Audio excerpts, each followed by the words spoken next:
চলতি বছরের ১৩ এপ্রিল ইসরায়েলের ভূখণ্ডে শতাধিক ড্রোন ও ক্ষেপণাস্ত্র ছুড়েছিল ইরান।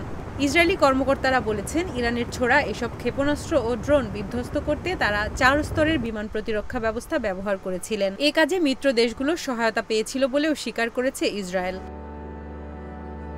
তেল আবিবের ইনস্টিটিউট ফর ন্যাশনাল সিকিউরিটি স্টাডিজের জ্যেষ্ঠ গবেষক ডক্টর ইহোশুয়া কালিস্কি বলেন, ১৯৯১ সালের উপসাগরীয় যুদ্ধে ইরাকের স্কাড ক্ষেপণাস্ত্রের ধ্বংসযজ্ঞ দেখার পর ইসরায়েল তাদের বিমান প্রতিরক্ষা ব্যবস্থা শক্তিশালী করেছে। তখন থেকেই ইসরায়েল বহুস্তরীয় আকাশ প্রতিরক্ষা নেটওয়ার্ক গড়ে তোলার দিকে মনোযোগ দিয়েছে। এই স্তরগুলোর মধ্যে অ্যারো 2 ও অ্যারো 3 হাজার হাজার কিলোমিটার দূর থেকে ছোড়া ব্যালিস্টিক ক্ষেপণাস্ত্রকে বাধা দেওয়ার জন্য তৈরি করা হয়। ডক্টর ইহোশুয়া কালিস্কি বলেন, ইসরায়েলের এই আকাশ প্রতিরক্ষা ব্যবস্থাটি আয়রন ডোম হিসেবে পরিচিত। প্রথম দিকে ফিলিস্তিনের স্বাধীনতাকামী গোষ্ঠী হামাসের ছোড়া রকেটগুলো আটকানোর জন্য আয়রন ডোম তৈরি করেছিল ইসরায়েল। যুক্তরাষ্ট্রের মালিকানাধীন রাফায়েল অ্যাডভান্স ডিফেন্স সিস্টেম ২০১১ সালে এটি তৈরি করে দিয়েছিল। রাডার নির্দেশিত এই ব্যবস্থাটি স্বল্প পাল্লার রকেট, মর্টার ও ড্রোনের বিরুদ্ধে ব্যবহৃত হয়। আয়রন ডোমের প্রধান বৈশিষ্ট্য হচ্ছে এটি ধেয়ে আসা ক্ষেপণাস্ত্রগুলোর হুমকি বা বিধ্বংসী ক্ষমতা কতটুকু তা বুঝতে পারে। প্রতিপক্ষের কোনো রকেট যদি জনবসতিহীন এলাকায় বা সমুদ্রে নিরীহভাবে অবতরণ করে, তবে তাকে বাধা দেবে না আয়রন ডোম।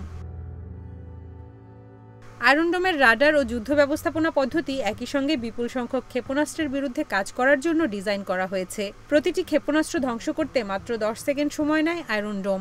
গত বছরের অক্টোবরে হামাস ইসরায়েলে কয়েক হাজার রকেট ছুড়েছিল। এর ৯০%ই প্রতিহত করেছে ইসরায়েলি আয়রন ডোম। ৪ থেকে ৭০ কিলোমিটার রেঞ্জের মধ্যে রকেটগুলোকে ভূপাতিত করার কাজে প্রথম দিকের আয়রন ডোমগুলো ব্যবহার করা হতো। তবে ক্রমান্বয়ে আয়রন ডোম ব্যবস্থাটি উন্নত করা হয়েছে এবং এর রেঞ্জের পরিধি বাড়ানো হয়েছে।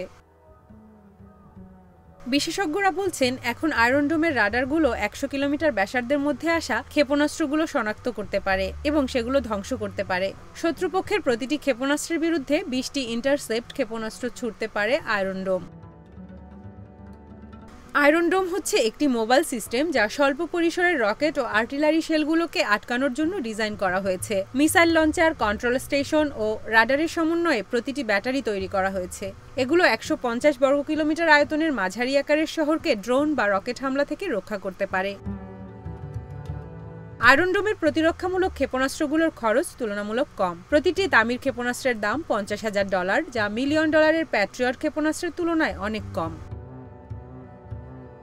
ইসরায়েলের ভান্ডারে কতগুলো তামির ক্ষেপণাস্ত্র মজুদ রয়েছে তা কখনোই প্রকাশ করে না ইসরায়েল। আকাশ প্রতিরক্ষা ব্যবস্থায় কতগুলো ক্ষেপণাস্ত্র রয়েছে ইসরায়েল সেটিও বলে না।